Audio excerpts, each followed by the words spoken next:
Explore the side of a mountain. Doesn't look like much, does it? It's a big one. So one of my favorite sections, the fact that this bike would go up that. I recommend this bike to. It's another one of those hills I always say, doesn't look like much, does it?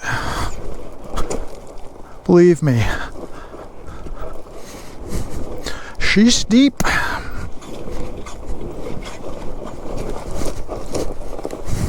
Like very. Wish we could get an angle somehow.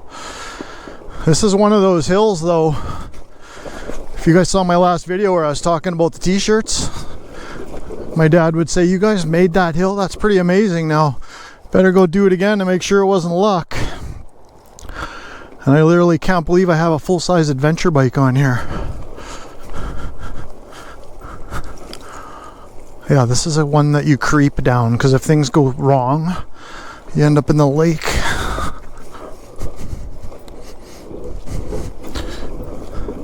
Okay, we're past the craziest part.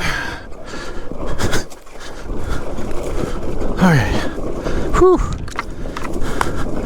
That tests ya. That tests ya.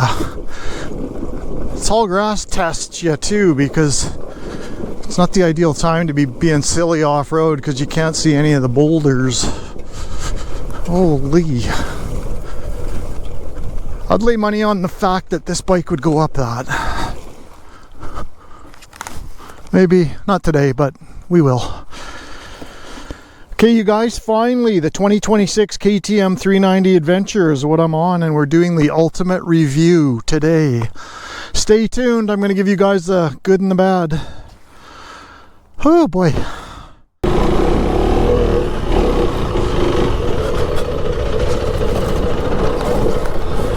Woohoo! Pretty unreal. You can explore the side of a mountain where there's literally no roads in sight on an adventure bike. And it's pretty straightforward. You wouldn't catch me on a big bike here, because if things went wrong, you wouldn't get out.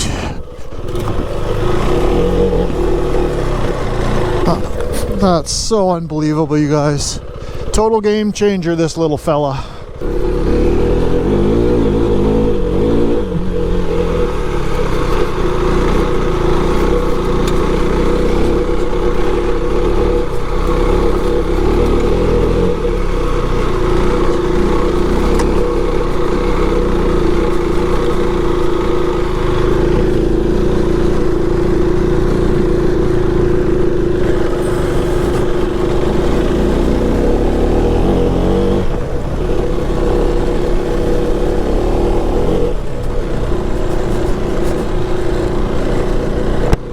It's one of my favorite sections of road.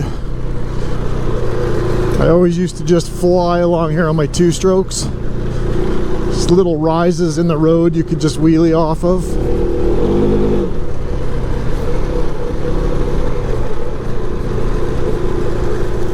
So awesome. That one's seen better days. Big one.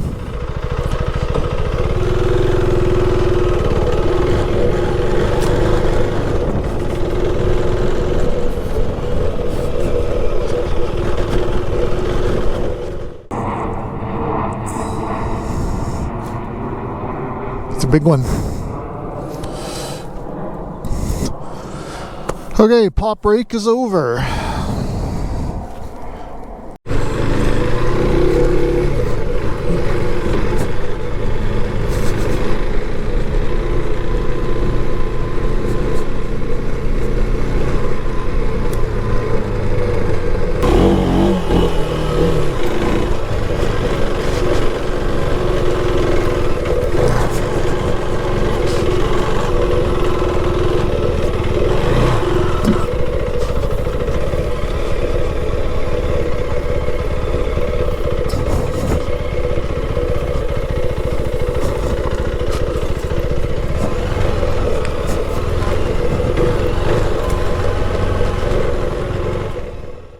You guys, finally, welcome to the 2026 KTM 390 Adventure Ultimate Review.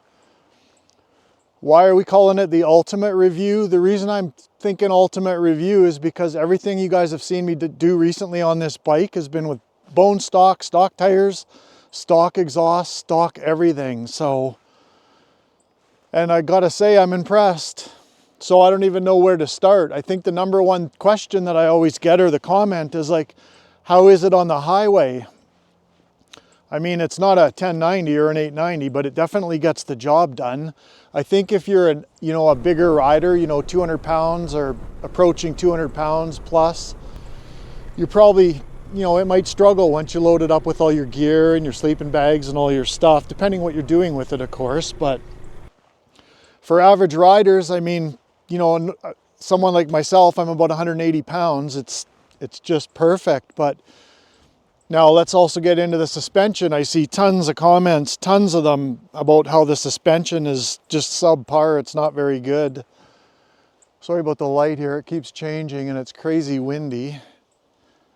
But yeah, a lot of comments about the suspension. It's subpar. It's not very good. And you know what? It's okay. It's not, I mean, it's a budget bike, right? So you're not getting their top of the line components, but there's an upgrade for it you can do, and you can add the pro components and you're right there with all the other bikes. But as for how it works as it is, I think it's awesome. I mean, it works great. It does what I need it to do. I mean, if I'm going to ride like you guys have seen me capable of riding, then yeah, I'm probably definitely going to upgrade some of the components, because it goes through the travel.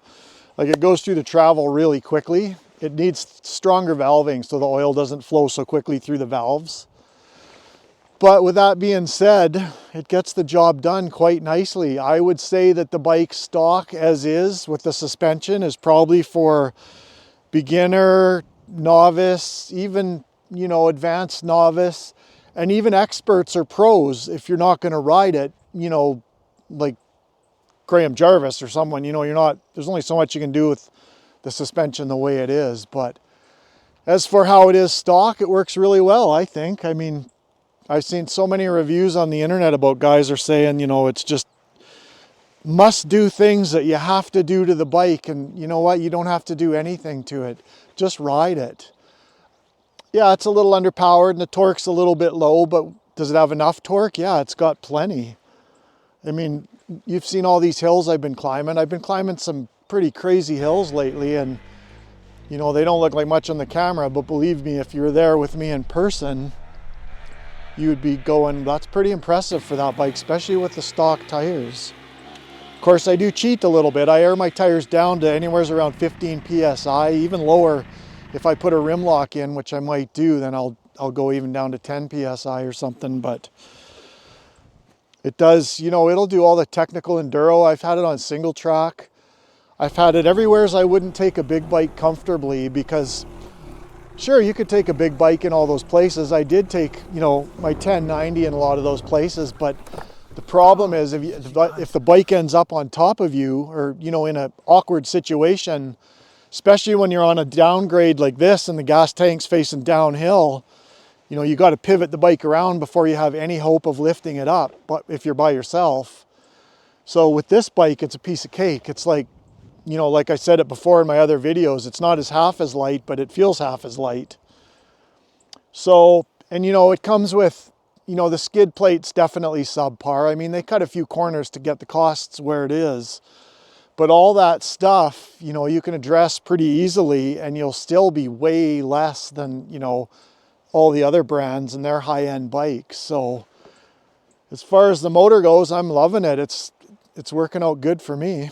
And it's also got quite a bit of ground clearance for a little bike like that. Like, I was quite surprised, but I haven't had too many problems on the logs. Like, I don't even know what it is off the top of my head, but it's pretty awesome. So I don't know, you guys, you've seen all the videos lately. You've seen some of the clips I've been running today and while I've been talking here. So you can see that your money's well spent if you buy a bike like this, but your time is better spent becoming a better rider, because it doesn't matter if you're on a budget-friendly 390 or a top-of-the-line rally 890. It really, if you're a decent rider, then you're going to make it happen. So who do I recommend this bike to? I recommend it to everybody. Top-level pros, and beginners as well. It frustrates me, all the videos I've seen where everybody's like, it's a great beginner bike. And 890 is a great beginner bike too. I mean, it doesn't, the CCs don't dictate if it's a beginner bike or a pro level bike. The rider on the bike dictates what the bike is. It'll do anything that any other bike will do, you know, within reason. It's not, you know, it's not going to win any drag races, but quite the little bike.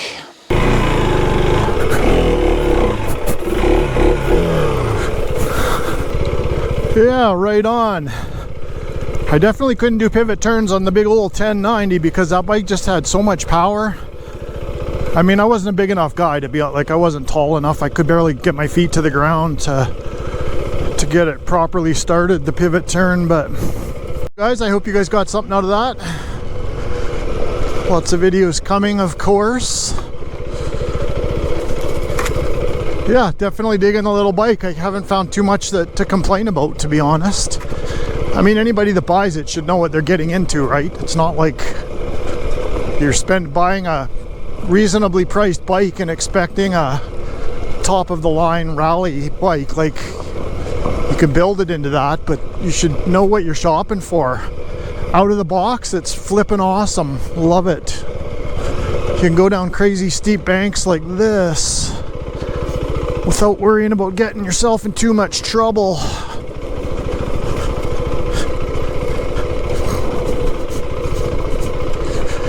Okay, I appreciate you guys watching. Till the next one, right on. Appreciate all you guys. Bruh.